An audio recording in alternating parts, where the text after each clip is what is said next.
সাম্প্রতিক সংঘাতে ভারতীয় বিমান বাহিনীর বিরুদ্ধে পাকিস্তানি বিমান বাহিনী ৬-০ ব্যবধানে জয়লাভ করেছে। পাকিস্তান সেনাবাহিনীর মুখপাত্র লেফটেন্যান্ট জেনারেল আহমেদ শরীফের সাথে এক যৌথ সংবাদ সম্মেলনে পাকিস্তান বিমান বাহিনীর senior officer air vice marshal Aurangzeb এ দাবি করেন। পাকিস্তানের শামা টিভির এক প্রতিবেদনে তাকে উদ্ধৃত করে বলা হয়, পাকিস্তান বিমান বাহিনী তাদের পূর্ণ অপারেশনাল ক্ষমতা ব্যবহার করেছে, সমস্ত শত্রু ড্রোন সফলভাবে শনাক্ত এবং ধ্বংস করেছে। ব্রিফিং শেষে এয়ার ভাইস মার্শাল আওরঙ্গজেব নিশ্চিত করেন, পিএফ নিজের কোনো ক্ষতি ছাড়াই ৬টি ভারতীয় বিমান ভূপাতিত করেছে এবং নিশ্চিত করেছে সমস্ত পাকিস্তানি বিমান যুদ্ধের সময় নিরাপদ এবং কার্যকর থাকবে। এদিকে নিজের বাসভবনে উচ্চ পর্যায়ের নিরাপত্তা বৈঠকে বসেছেন ভারতের প্রধানমন্ত্রী নরেন্দ্র মোদী। বৈঠকে ৩ বাহিনীর প্রধান এবং প্রতিরক্ষা মন্ত্রী রাজনাথ সিং উপস্থিত রয়েছেন। ভারতের এনডিটিভি জানায়, এছাড়া সিডিএস অনিল চৌহানও সেখানে আছেন বলে জানা গেছে। সংবাদ মাধ্যমটি বলছে, সোমবার প্রধানমন্ত্রী নরেন্দ্র মোদী দিল্লির বাসভবনে উচ্চ পর্যায়ের এই নিরাপত্তা বৈঠকে উপস্থিত রয়েছেন প্রতিরক্ষা মন্ত্রী রাজনাথ সিং, পররাষ্ট্রমন্ত্রী S Jaishankar, chief of staff general Anil Chauhan এবং ৩ বাহিনীর প্রধান সেনাপ্রধান জেনারেল উপেন্দ্র দ্বিবেদী, নৌবাহিনী প্রধান অ্যাডমিরাল দীনেশ কে ত্রিপাঠী এবং বিমান বাহিনীর প্রধান air chief marshal Amarpreet Singh. ৪ দিন ধরে চলা পাল্টাপাল্টি হামলার পর গত শনিবার দুই দেশ তাৎক্ষণিকভাবে সব সামরিক তৎপরতা বন্ধে সম্মত হয়। এই ঘোষণার কিছুক্ষণ পরই মার্কিন প্রেসিডেন্ট ডোনাল্ড ট্রাম্প সামাজিক মাধ্যমে জানান, এই আলোচনায় যুক্তরাষ্ট্র মধ্যস্থতা করেছে। এ পরিস্থিতিতে সোমবার ভারত ও পাকিস্তানের সেনাবাহিনীর শীর্ষ কর্মকর্তাদের মধ্যেও একটি বৈঠকের পরিকল্পনা রয়েছে। আলোচনায় উত্তেজনা প্রশমনের পরবর্তী ধাপ ঠিক করা হবে বলে জানা গেছে। অন্যদিকে যুক্তরাষ্ট্রের এক ধাক্কায় একটি পূর্ণাঙ্গ যুদ্ধের প্রান্ত সীমা থেকে ফিরে এসেছে ভারত ও পাকিস্তান। এতে বৈশ্বিক কূটনৈতিক শক্তি হয়ে ওঠার জন্য নয়াদিল্লির যে উচ্চাকাঙ্ক্ষা তা এখন পরীক্ষার মুখে পড়েছে, কারণ কাশ্মীর বিরোধ মধ্যস্থতার প্রস্তাব দিয়েছেন যুক্তরাষ্ট্রের প্রেসিডেন্ট ডোনাল্ড ট্রাম্প। বার্তা সংস্থা রয়টার্সের এক বিশ্লেষণে বলা হয়েছে এসব কথা। এতে আরো বলা হয়, ভারত দ্রুততার সঙ্গে বিশ্বের ৫ম বৃহৎ অর্থনীতির দেশ হিসেবে উঠে এসেছে। এতে তার আস্থা বৃদ্ধি পেয়েছে, বিশ্বমঞ্চে সমীহের স্থান করে নিয়েছে। যে বিশ্বমঞ্চে তারা আঞ্চলিক সংকট সমাধানে গুরুত্বপূর্ণ ভূমিকা পালন করেছে। এর মধ্যে আছে শ্রীলঙ্কায় অর্থনৈতিক ধস এবং মিয়ানমারে ভূমিকম্প। কিন্তু কাশ্মীরকে কেন্দ্র করে পাকিস্তানের সঙ্গে যুদ্ধে ভারতের রাজনীতির স্নায়ুতে স্পর্শকাতরতার সঙ্গে ছুঁয়ে গেছে। এই যুদ্ধ ব্যবহার করা হয়েছে ক্ষেপণাস্ত্র, আকাশপথে লড়াই হয়েছে, এতে কমপক্ষে ৬৬ জন নিহত হয়েছে। এমন অবস্থায় প্রেসিডেন্ট ট্রাম্প কাশ্মীর সমস্যা সমাধানে মধ্যস্থতার প্রস্তাব দিলেও তাতে নিজেদের স্বার্থ কিভাবে তুলে ধরবে তা নিয়ে ভারতের কূটনীতিতে নির্ভর করতে হবে বড় অংশের দেশের ভিতরকার রাজনীতির উপর। এটাই কাশ্মীর নিয়ে সংঘাতের ভবিষ্যৎ নির্ধারণে সহায়ক হতে পারে। ওয়াশিংটন ভিত্তিক দক্ষিণ এশিয়া বিষয়ক বিশ্লেষক মাইকেল কুগেলম্যান বলেন, যুদ্ধবিরতির জন্য যে ডাক তার জন্য হয়তো ভারত আগ্রহী নয়, তারা চ্যালেঞ্জ টিকিয়ে রাখতে চায়। এই যুদ্ধবিরতি কতটা ভঙ্গুর তার ইঙ্গিত মেলে দুই দেশের সরকার একে অন্যের বিরুদ্ধে যুদ্ধবিরতি লঙ্ঘনের অভিযোগের মধ্যে দিয়ে।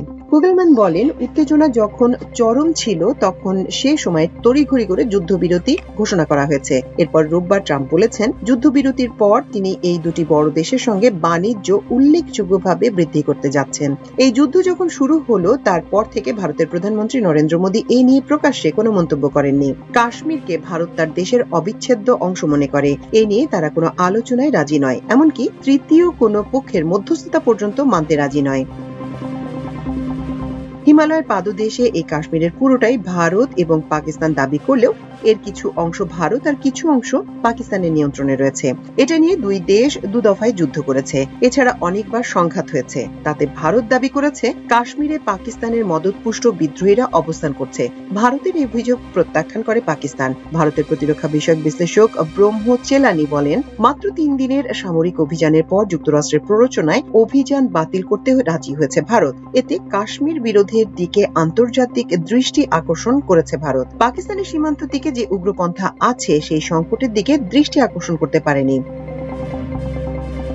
1947 সালে দুই দেশ আলাদা হওয়ার পর পশ্চিমারা ভারত ও পাকিস্তানকে এই লেন্সে দেখে। তারা দেখে যে এই দুই দেশ কাশ্মীর নিয়ে নিয়মিতভাবে সংঘাতে জড়ায়। এই ধারা সাম্প্রতিক বছরগুলোতে পরিবর্তন হয়েছে। এই সময় অর্থনৈতিক উত্থান ঘটেছে ভারতের। অন্যদিকে পাকিস্তানের অর্থনীতি ভারতের অর্থনীতির 1/10 কম। এই অবস্থায় কাশ্মীর সমস্যা সমাধানে প্রেসিডেন্ট ট্রাম্পের প্রস্তাব। তার পররাষ্ট্রমন্ত্রী মার্কো রুবিও ঘোষণা দিয়েছেন যে নিরপেক্ষ কোন স্থানে বিস্তৃত ইস্যু নিয়ে আলোচনা শুরু করবে ভারত ও পাকিস্তান। যুক্তরাষ্ট্রের এই ভূমিকায় ভারতের অনেককে ক্ষুব্ধ করেছে। অন্যদিকে কাশ্মীর সমস্যা সমাধানে ট্রাম্পের প্রস্তাবকে বারবার ধন্যবাদ জানিয়েছে পাকিস্তান, কিন্তু ভারত এ বিষয়ে কোনো কথা বলেনি। ইতিমধ্যে বিশ্লেষক এবং ভারত বিরোধী দলগুলো প্রশ্ন তুলেছে। তারা জানতে চাইছে গত বুধবার পাকিস্তানের বিরুদ্ধে ক্ষেপণাস্ত্র হামলা করা নিয়ে দিল্লি কি কৌশলগত উদ্দেশ্য পূরণ করেছে। পাকিস্তানের অনেক গভীরে ক্ষেপণাস্ত্র হামলা চালিয়ে ভারতের প্রধানমন্ত্রী নরেন্দ্র মোদী তার পূর্বসূরীদের চেয়ে খুব বেশি ঝুঁকি নিয়েছেন, কিন্তু আকস্মিকভাবে যুদ্ধবিরতিতে দেশের ভেতরে তার বিরল সমালোচনা শুরু হয়েছে। হিন্দুত্ববাদী ভারতীয় জনতা পার্টি বিজেপির সাবেক এমপি স্বপন দাশগুপ্ত বলেন, যুদ্ধবিরতি ভারতের জন্য ভালো হয়নি, কারণ আকস্মিকভাবে এর মধ্যে আবির্ভাব ঘটেছে ট্রাম্পের এবং তিনি একটা রায় দিয়ে দিয়েছেন। প্রধান বিরোধী দল কংগ্রেস তো আরো একটু এগিয়ে গেছে। তারা ওয়াশিংটন ডিসি থেকে যুদ্ধবিরতি ঘোষণার বিষয়ে সরকারের কাছে ব্যাখ্যা চেয়েছে। কংগ্রেসের মুখপাত্র জয়রাম রমেশ বলেন, আমরা কি তৃতীয় পক্ষের মধ্যস্থতার দরজা খুলে দিলাম? যদিও যুদ্ধ থেমে গেছে, তবু সম্পর্কের ক্ষেত্রে বেশ কিছু বিষয় আছে যা ভারতের দৃঢ় সংকল্পকে পরীক্ষা করবে এবং কঠোর অবস্থান গ্রহণে প্ররোচিত করবে। পাকিস্তানের জন্য শীর্ষ পয়েন্ট হবে সিন্ধু নদের পানি চুক্তি। এই চুক্তি 22 এপ্রিল পেহেলগাম হামলার পর স্থগিত করে ভারত। পাকিস্তানে কৃষিকাজ ও পানি বিদ্যুৎ বিষয়ক স্থাপনার জন্য সিন্ধু নদের পানি একটি গুরুত্বপূর্ণ উৎস। দেশটির সাবেক পররাষ্ট্রমন্ত্রী এবং পাকিস্তান পিপলস পার্টির চেয়ারম্যান বিলাওয়াল ভুট্টো জারদারি বলেছেন, ব্যাপক অর্থে আলোচনার নিশ্চয়তা যদি যুক্তরাষ্ট্র না দিত তাহলে পাকিস্তান যুদ্ধবিরতিতে রাজি হতো না। পাকিস্তান জাতীয় নিরাপত্তা বিষয়ক সাবেক উপদেষ্টা মঈদ ইউসুফ বলেন, কাশ্মীরকে কেন্দ্র করে যে অচল অবস্থা সৃষ্টি হয়েছে তা ভাঙতে হলে বড় বা বিস্তৃত পরিষদে চুক্তিতে আসতে হবে, কারণ গুরুত্বপূর্ণ ইস্যুগুলো রয়ে গেছে। প্রতি 6 মাসে, 1 বছরে, 2 বছরে বা 3 বছরে এরকম ঘটনা সৃষ্টি হয়। তারপর দুই দেশ পারমাণবিক যুদ্ধের দ্বারপ্রান্তে পৌঁছে যায়। মাল্টিমিডিয়া ডেস্ক, আমার দেশ।